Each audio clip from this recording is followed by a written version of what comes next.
Pukul 6 waktu Indonesia Tengah, Radio Republik Indonesia ND menghadirkan Warta Berita.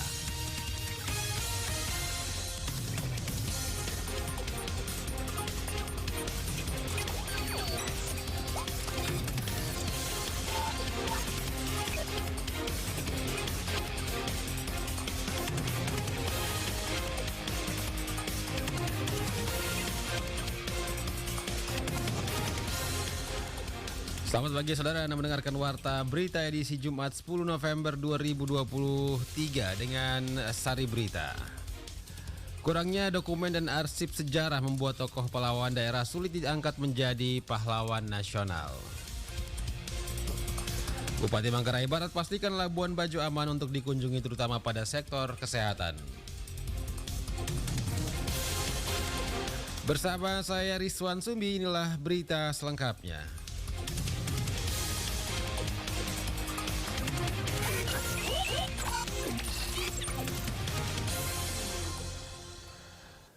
Kita awali berita pertama, kurangnya dokumen dan arsip sejarah membuat tokoh pahlawan daerah sulit diangkat menjadi pahlawan nasional. Laporan Lady Badin. Hal tersebut disampaikan oleh Akademisi Sejarah Universitas Flores ND, Yosef Dentis, SPD MPD. Dijelaskannya berbagai dokumen dan kearsipan terkait ketokohan dan juga sejarah perjuangan tokoh pahlawan daerah hingga bukti berupa situs maupun sisa-sisa peninggalan pada saat perjuangan melawan penjajah pada masa perjuangan hingga masa kemerdekaan menjadi satu tolak ukur seorang tokoh pahlawan daerah itu bisa diangkat menjadi pahlawan nasional. Yosef Dentis juga mengungkapkan sebagai seorang akademisi dirinya mengakui dokumen dan kearsipan terkait ketokohan pahlawan daerah masih sangat minim ditemukan di Flores pada umumnya dan ND pada khususnya, sehingga pemerintah daerah maupun keluarga dan masyarakat kesulitan dalam mengusulkan pahlawan daerah menjadi tokoh pahlawan nasional. Secara pemikiran saya selama ini kita mengalami kekalahan dalam kearsipan dan dokumen serta situs-situs serta juga ada semacam bangunan-bangunan ataukah mungkin sisa-sisa peninggalan ataukah mungkin bukti-bukti yang selama itu kita sangat kurang sekali. Karena nanti juga di sana syaratnya itu bahwa orang akan cek dia punya data arsip dokumentasi perjalanan kisah kehidupan heroik tentang tokoh lokalnya itu atau pahlawannya itu ada apa tidak. Nah, jadi itu yang menjadi poin penting juga untuk bisa memperkuat argumentasi kita apakah itu benar atau tidak, apakah itu jujur atau tidak. Karena memang persyaratan bahwa dokumen juga penting dan juga hal-hal lain yang berkaitan dengan kearsipan juga itu juga menjadi syarat utama juga. Yosef Dentis mengharapkan pemerintah bisa memberikan dukungan dan peluang bagi masyarakat khususnya bagi generasi muda untuk mendalami ilmu kearsipan sehingga ke depan dapat mengatur kearsipan baik terkait sejarah maupun hingga kearsipan kepemerintahan. Kita masyarakat, kita pemerintah belum paham untuk bagaimana menyimpan dan menyusun serta mengatur arsip yang baik dan benar. Mudah-mudahan untuk ke depan dipikirkan juga bila perlu orang akademisi itu ataukah juga mungkin pemerintah mengutus ataukah bagaimana caranya menyekolahkan anak-anak untuk yang sekolah khusus untuk bagian di kearsipan. Dosen sejarah pada Fakultas Ilmu Pendidikan Universitas Flores ini juga mengungkapkan apresiasi dan dukungannya atas upaya pemerintah Kabupaten ND dan juga kabupaten lain di Pulau Flores ini yang terus melakukan berbagai upaya untuk mengangkat ketokohan para pahlawan daerah sehingga bisa lebih dikenal luas di masyarakat hingga ke tingkat nasional. RRI ND, Lady Badin melaporkan. Kunjungan kerja Kapolda NTT Irjen Polisi Dr. Andus Joni Asadoma di Kabupaten ND berkesempatan mengunjungi SMA Suradikara ND dalam acara Safari Kamtipmas. Laporan Rovinus Bula. Kapolda NTT Irjen Pol Dr. Andus Joni Asadoma dalam kunjungan kerja di Kabupaten ND berkesempatan mengunjungi SMAK Suradikara yang dikemas dalam acara Safari Kamtipmas berlangsung pada Kamis 9 November 2023. Kunjungan Kapolda NTT bersama rombongan di SMAK Suradikara disambut oleh Kepala SMAK Suradikara bersama pengurus yayasan, para guru, siswa sekolah diiringi marching band SMAK Suradikara. Dalam acara tatap muka, Kapolda NTT Irjen Pol Joni Asadoma memberikan motivasi dan inspirasi kepada siswa tentang perjalanan karir di institusi Polri hingga menjadi Kapolda NTT membutuhkan perjuangan, kerja keras dan disiplin karena hidup adalah kompetisi. Kapolda NTT mengatakan kedatangan di lembaga SMAK Suradikara juga bertujuan mendekatkan Polri dengan masyarakat sekolah agar saling mengetahui tugas pokok masing-masing. Yang tadi pertama saya ingin menginspirasi bahwa tidak ada hal yang terlalu besar yang tidak bisa kita lakukan. Asal kita mau bekerja keras, asal kita mau belajar keras, kita berdoa keras, maka kita pasti bisa mencapai apa yang kita cita-citakan atau apa yang kita impikan. Dalam hidup saya merasa bahwa berkat Tuhan itu sangat besar. Tadi sudah disampaikan oleh Bapak MC, ya, bahwa waktu saya SMA, saya mempunyai prestasi yang spektakuler di bidang olahraga tinju. Waktu saya kelas 2 SMA, saya sudah menjuarai ajang SEA Games di Singapura tahun 80. Kapolda NTT menghimbau kepada siswa-siswi SMAK Suradikara agar mematuhi aturan dan hukum yang berlaku. Pada kesempatan yang sama, Kepala SMAK Suradikara Bruder Chris Ribeiro SVD menyampaikan terima kasih kepada Kapolda NTT yang berkesempatan mengunjungi dan tatap muka langsung bersama siswa-siswi SMAK Suradikara. Di hadapan Kapolda dan jajaran, Kepala SMAK Suradikara juga menyampaikan permintaan sekolah agar polisi membantu memberikan pembinaan dan latihan kepada siswa-siswi SMAK Suradikara sebagai persiapan awal masuk polisi dan mengharapkan bantuan alat fitness untuk bekal latihan agar siswa mengikuti tes masuk polisi. RRI Enderovinus Vula melaporkan.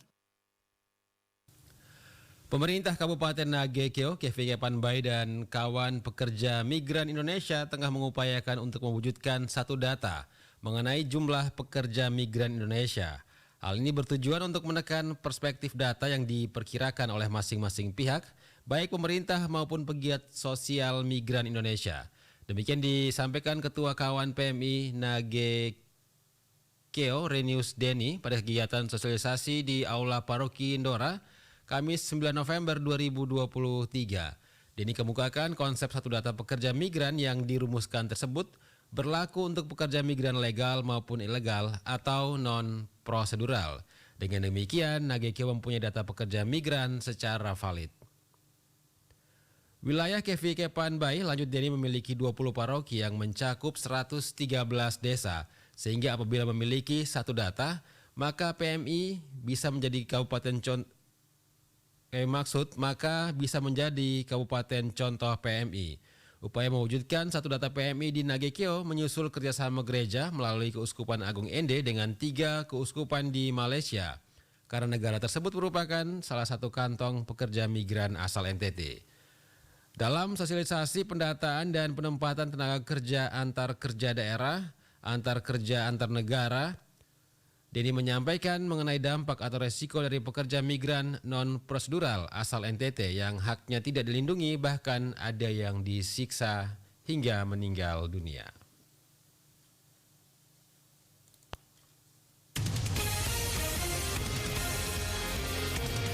Anda sedang mendengarkan Warta Berita RRI ND.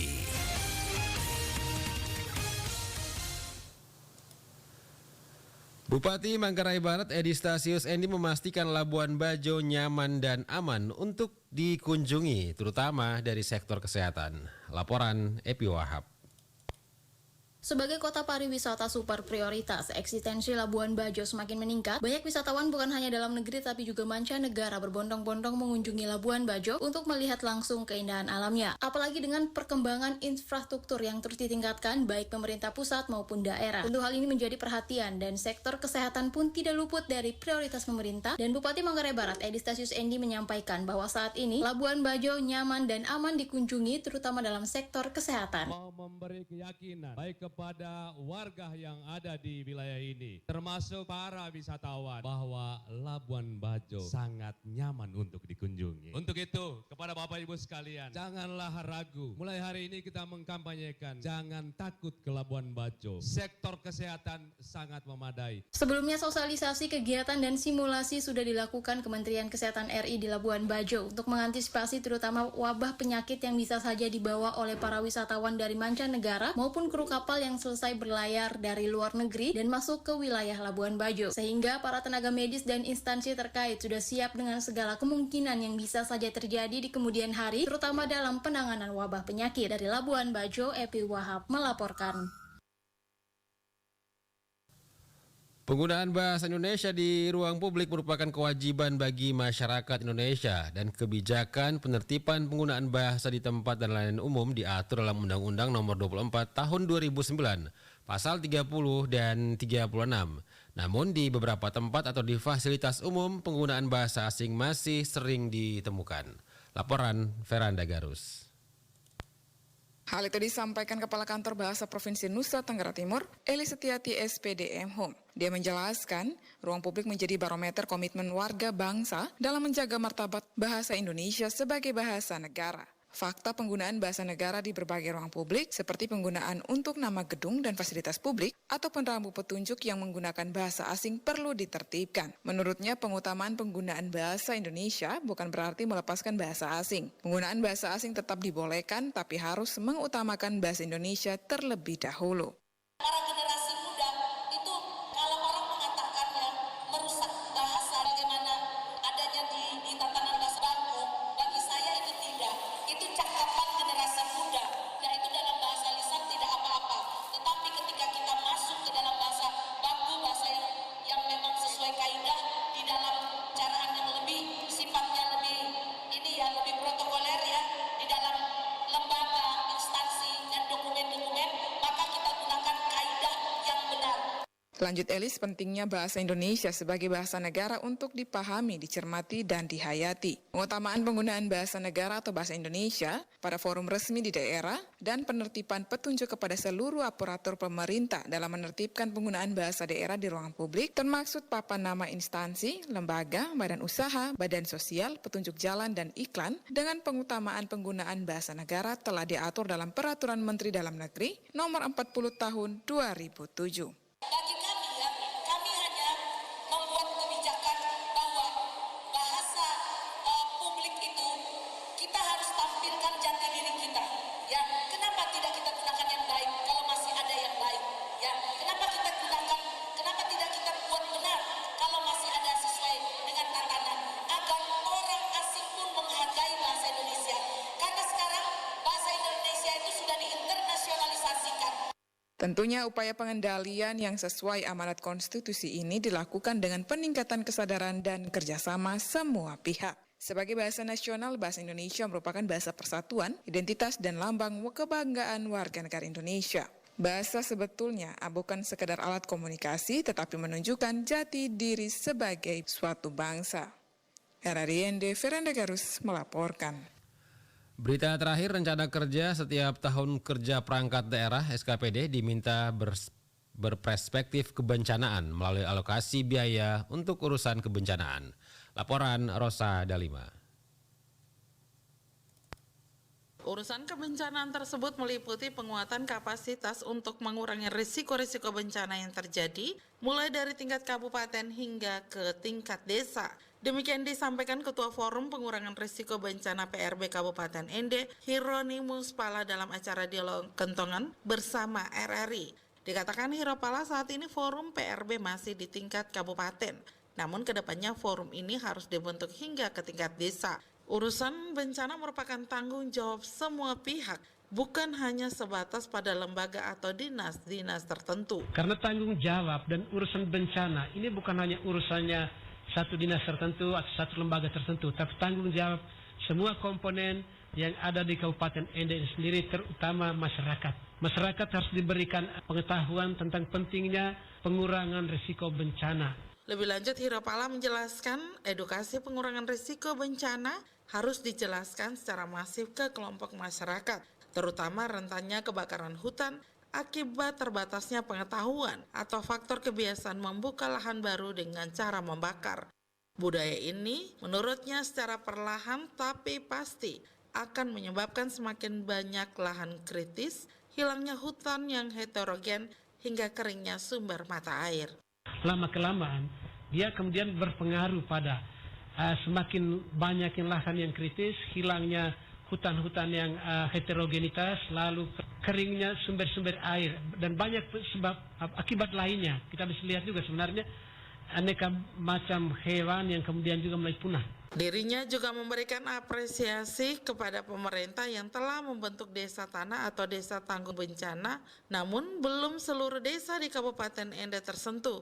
Oleh karena itu, pemerintah bersama Forum PRB berkolaborasi untuk program ini ke depannya. RRI Ende, Rosada Lima melaporkan. Sekian warta berita produksi RRI ND pagi ini. Saya Rizwan Sembi mewakili kerabat kerja yang bertugas. Selamat pagi.